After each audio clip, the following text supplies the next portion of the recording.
Hi, I'm Ty. I'm Becky. And we are What the Knights Say.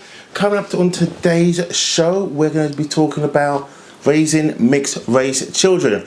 But before we get into that, if you're new to the show, please subscribe, like this show, and also turn on your notifications so you do not miss a show once it gets uploaded.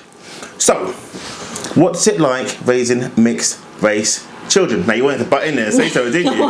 Because I saw you go.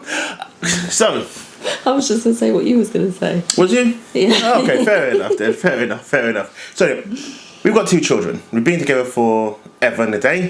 About 15, 17 years, something 17. Like that. Okay, 17 years. I try to shave 2 years off, as you do. All right. Actually, no, 16. Anyway.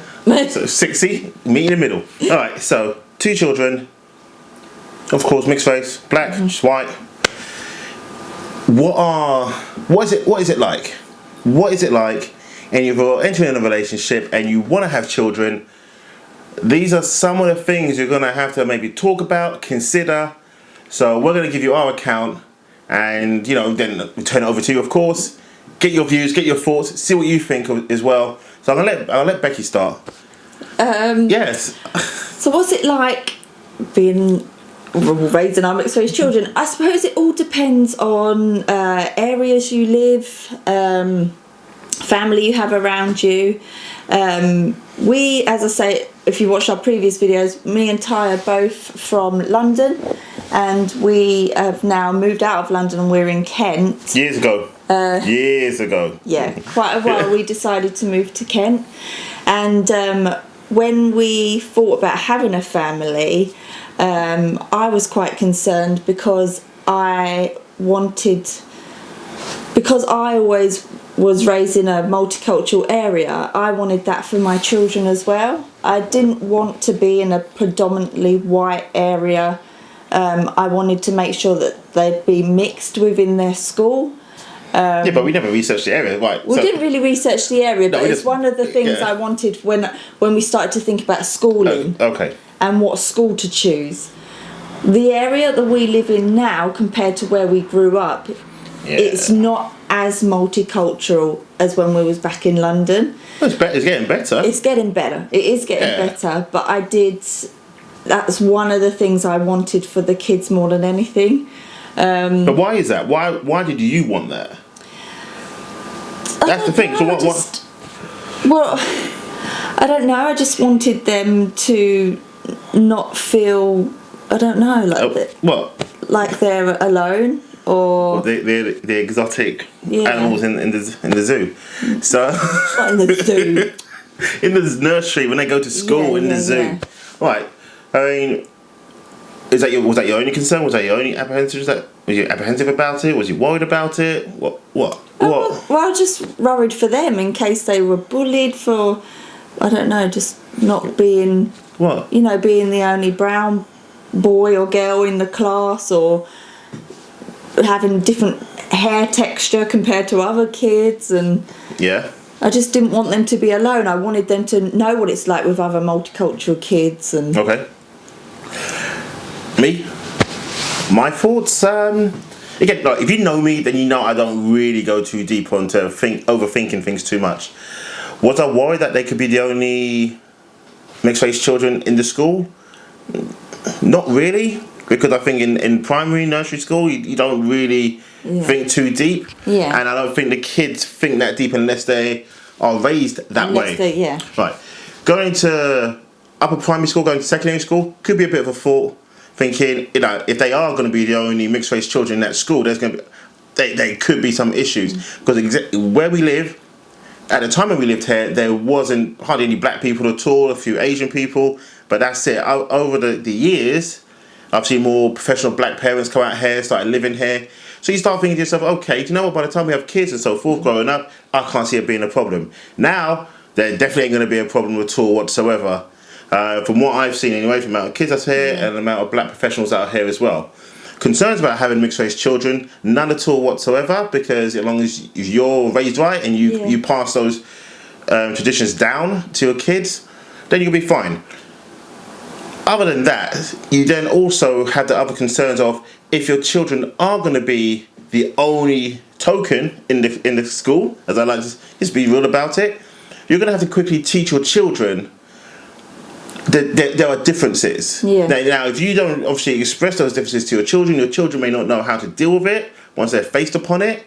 We're at the fortunate stage, our kids are 7 and 5. So we don't have to have that uncomfortable conversation just yet.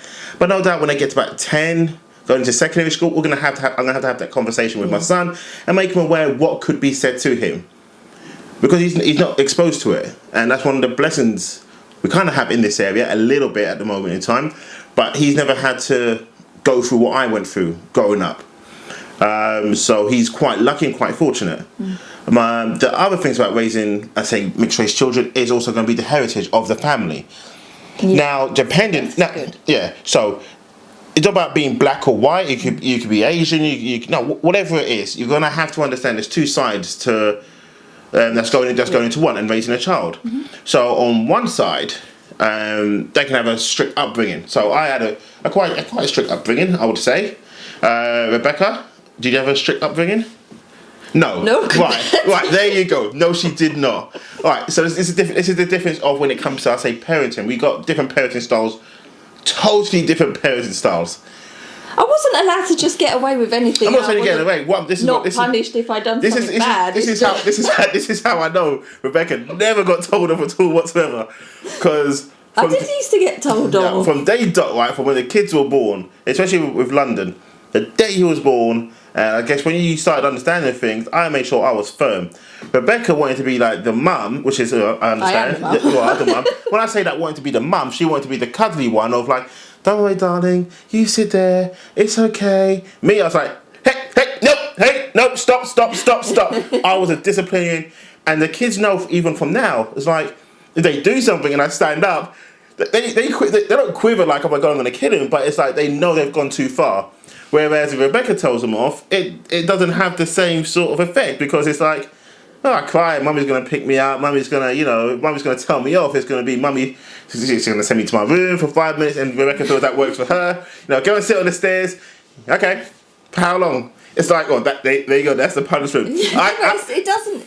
I get up. It doesn't mean that it doesn't work. No, it's just two I get up, styles. they run up the stairs, and they say, I hate this, and they're stamping up the stairs, but they know it's about to go down. And I think, the parenting style, so how you being brought up, culturally, is going to be, it could be a strain on the relationship because you just don't know. The one person can think you're heavy-handed, the other person thinks you're too lenient, so you're going to have those arguments potentially.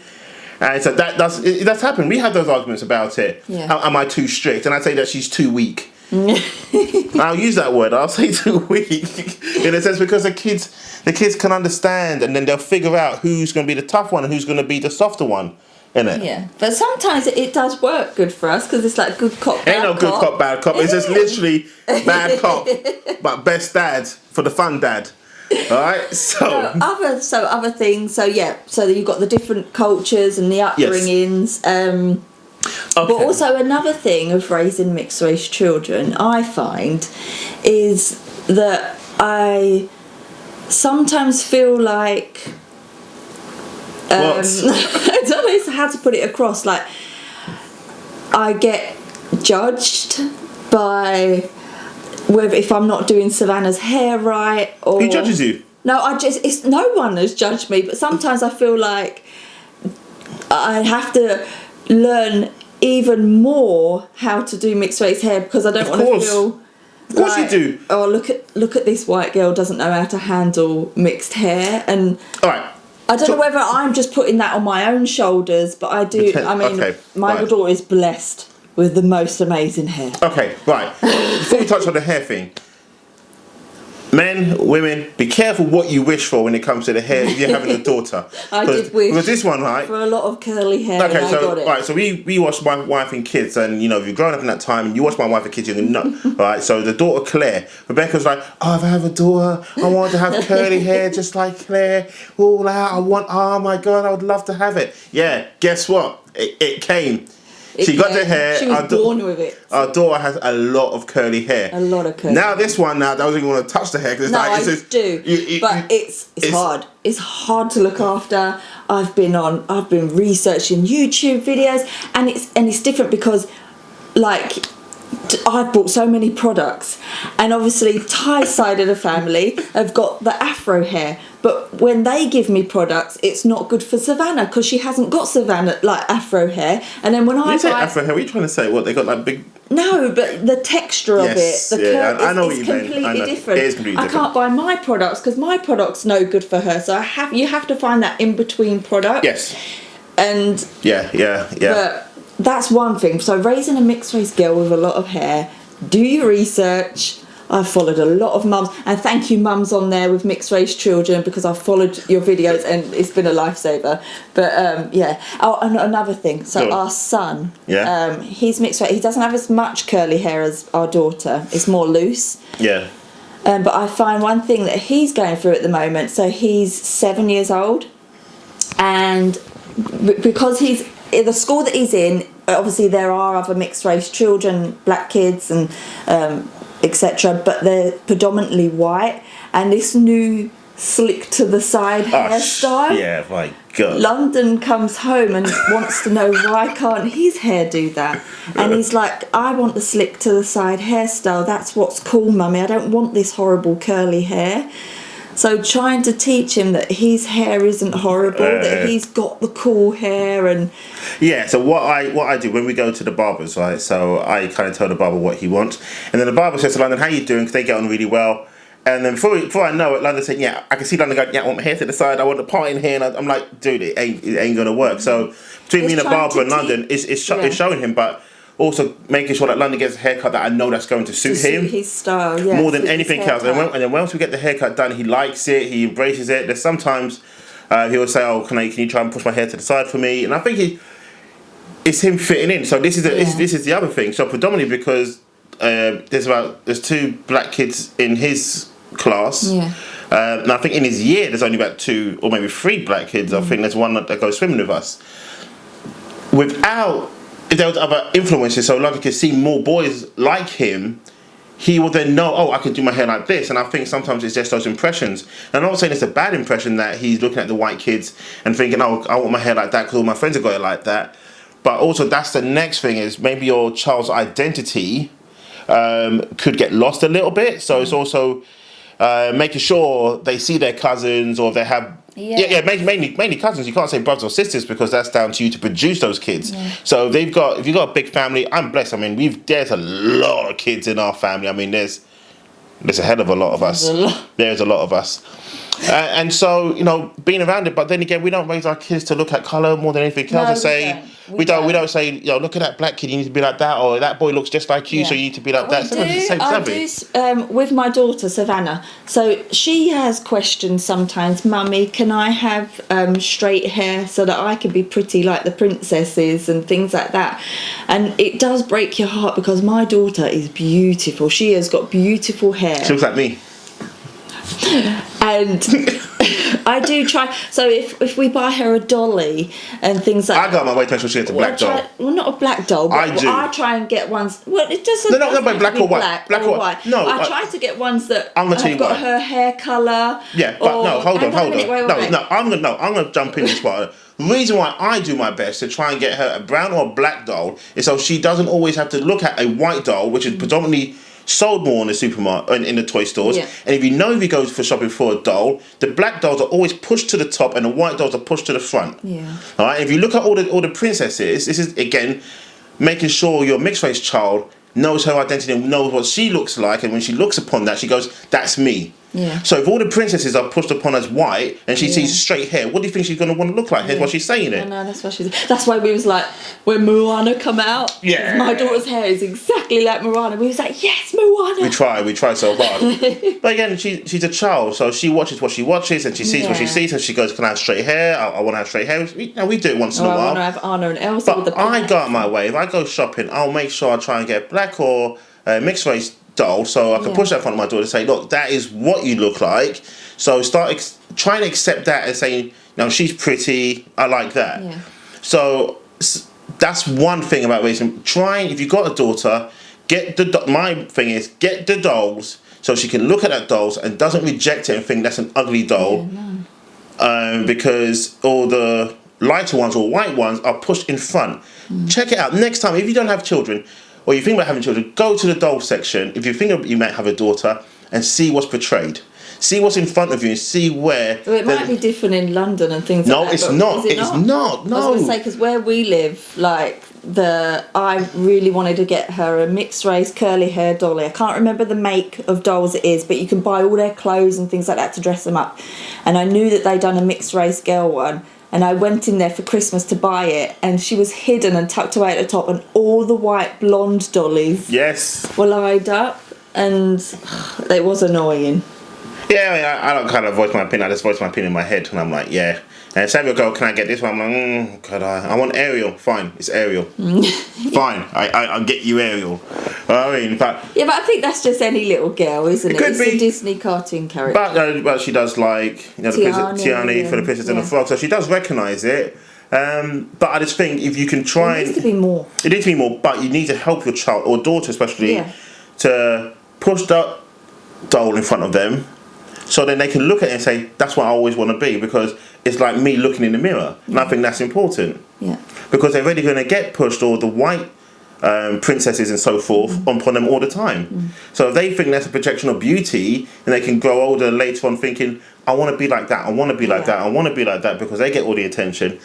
It's our job as a parent, and then be your job as a parent, to make sure your daughter feels comfortable or son feels comfortable in their own skin for being different. Yeah. Right, so what's the next one? Next one what? So when I say the next one, so do you have any other fears? Do you have any fears later on for them growing up?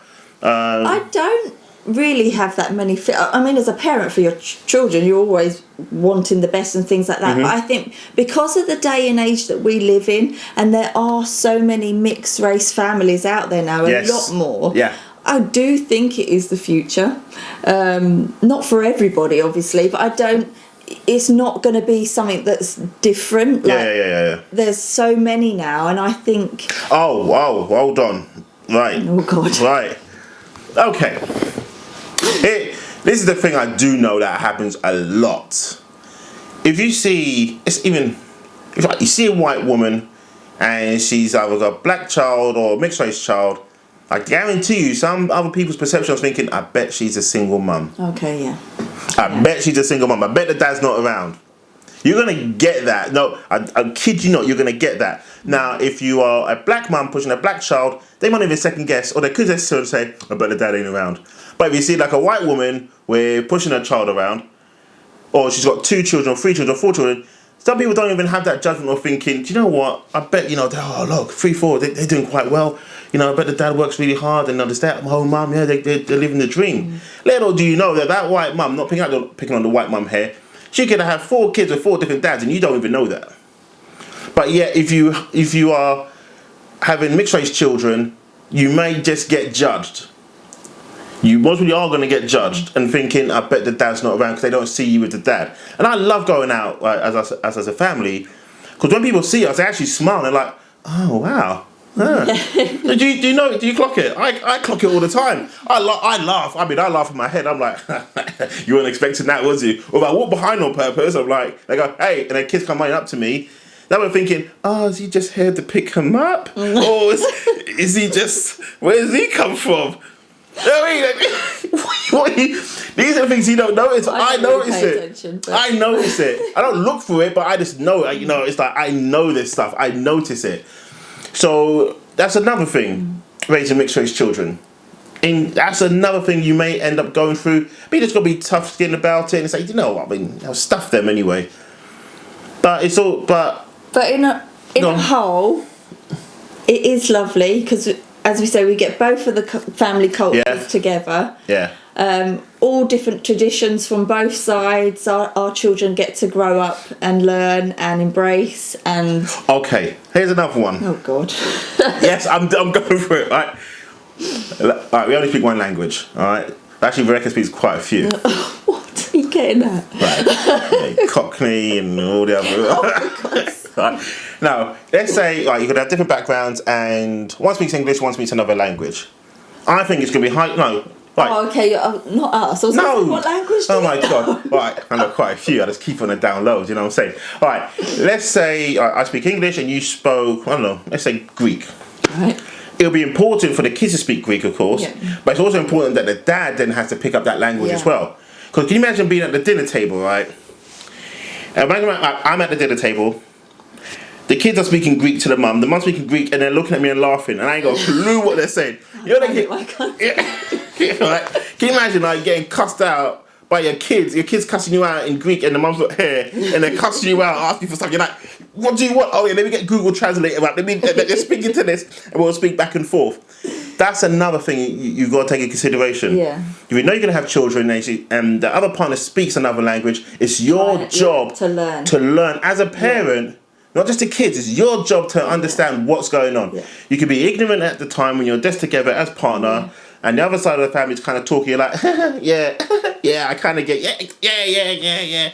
What the fuck did he say? It's your job. It's going to be your job as a parent to pick up that language very quickly and have that commitment, because then, you know, being multilingual is cool. But I think it's going to be your duty to do that. Yeah. 100% it's going to be your duty as a parent. But we know a lot of people that don't do it. Yeah. You know, they become lazy and say, well, you know, that's the dad thing, or that's the mum thing. I let them talk.